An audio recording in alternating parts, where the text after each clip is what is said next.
ముందుకు పోతా ఉంది ఈ తెలంగాణ రాష్ట్రంలో నెక్స్ట్ ఎలక్షన్స్ లో అని చెప్తున్నా. ఇప్పుడే మీ 9 విషయాల సాక్షిగా తెలంగాణ రాష్ట్రంలో డెఫినెట్ గా భారతీయ జనతా పార్టీ బాగా వేస్తుంది.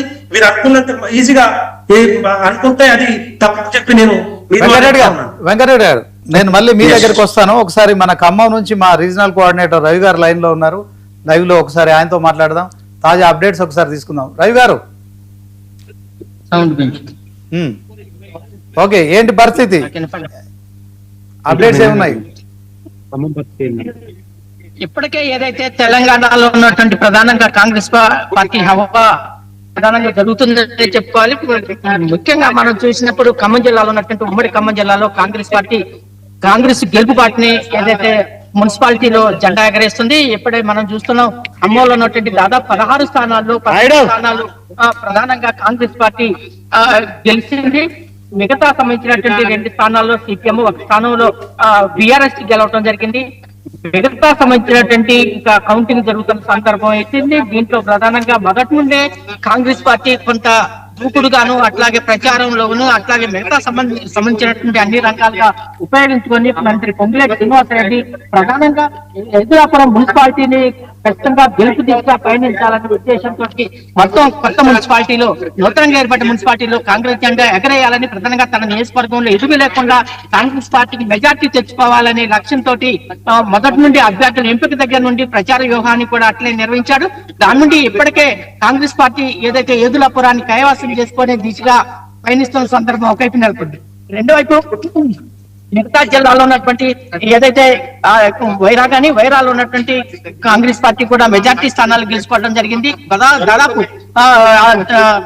వైరాతో పాటుగా మధిరాలో ఉన్నటువంటి క్లీన్ షిప్ గా కాంగ్రెస్ పార్టీ గెలుచుకునేటువంటి పరిస్థితి. ఇప్పటికే 16 స్థానాల్లో 1 స్థానం మినహా మిగతా స్థానాలు మొత్తం కూడా, అంటే ఆడ టీడీపీ ఒకటి మినహా మొత్తం 15 స్థానాల్లో కూడా కాంగ్రెస్ పార్టీ ఏదైతే ఇప్పటికే తను అభ్యర్థులు గెలిపించుకుంది. కాంగ్రెస్ పార్టీ ప్రధానంగా వైరా అట్లాగే మిగతా మధిర ఈ 2 స్థానాల్లో ఉప ముఖ్యమంత్రి బట్టి విక్రమార్క పెద్ద ఎత్తున తను కూడా దగ్గరుండి తన స్థానాలు గెలిపించుకోవడం కోసం 2 మున్సిపాలిటీల్లో గెలిపించుకోవడం కోసం వ్యూహరచన చేశాడు. దగ్గరుండి ప్రచార నిర్వహణ కూడా సీరియస్ గా తీసుకోవడం వల్ల ఆ 2 స్థానాల్లో కూడా 2 మున్సిపాలిటీలు కూడా ప్రధానంగా ఉప ముఖ్యమంత్రి బట్టి విక్రమార్క మార్క్ ని ఏదైతే ఆడ కనిపించుకునేటట్టు చేసుకొని వాటిలో కూడా గెలుపు దిశగా పయనిస్తున్న సందర్భం. ఇంకొక వైపు ప్రధానంగా కల్లూరు గాని సత్తుపల్లిలో ఉన్నటువంటి 2 ప్రాంతాల్లో ఉన్నటువంటి మున్సిపాలిటీలో వ్యవసాయ శాఖ మంత్రి ఎవరైతే ఉన్నారో వ్యవసాయ శాఖ మంత్రి తుమ్మల నాగేశ్వరరావు మొత్తం కూడా సత్తుపల్లిని మొత్తం కూడా విజయం దిశగా కాంగ్రెస్ పార్టీని మొత్తం కూడా గెలుపు దిశగా పయనిస్తున్న సందర్భం ఉన్నది. ఏదైనప్పుడు కూడా ఖమ్మం జిల్లాలో కాంగ్రెస్ హవా కొనసాగుతున్న సందర్భం ఉంది. మొత్తం మెజార్టీ స్థానాల్లో కూడా ప్రధానంగా ఉన్నటువంటి మొత్తం కూడా కాంగ్రెస్ పార్టీ గెలుచుకునేటువంటి పరిస్థితి అయితే నెలకొని ఉన్నది. Okay, thank you Ravi. So మొత్తానికి పార్టీల ప్రభావం కంటే కొంత వ్యక్తుల ప్రభావం కనిపిస్తుంది. ఖమ్మంలో 3 మంత్రులు ఉన్నారు. డిప్యూటీ సీఎం బట్టి విక్రమార్క, రెవెన్యూ శాఖ మంత్రి పొంగులేటి శ్రీనివాసరెడ్డి, అదే క్రమంలో వ్యవసాయ శాఖ మంత్రి తుమ్మల నాగేశ్వరరావు. అంటే దీంట్లో ఇందాక కోటేశ్వరరావు గారు చెప్పినట్టుగా సో పార్టీల కంటే వ్యక్తుల ప్రభావం కొంత కనిపిస్తుంది. బీజేపీలో వెంకటరెడ్డి గారు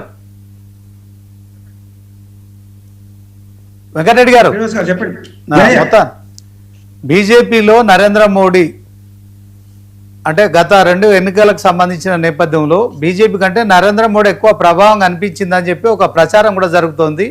సో ఇదే క్రమంలో అంటే బీజేపీ కమలం పువ్వు గుర్తు కంటే అక్కడున్న స్థానిక నాయకత్వానికి కొంత ప్రజలు మొగ్గు చూపుతున్నారు.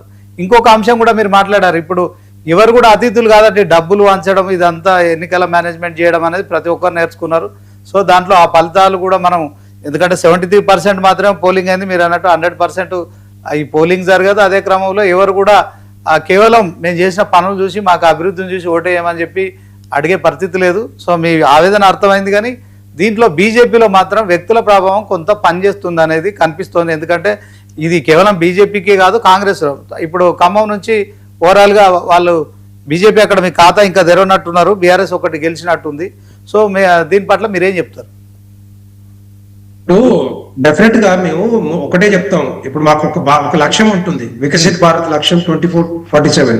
ఆ లక్ష్యంగానే మేము అందరు పనిచేస్తాం.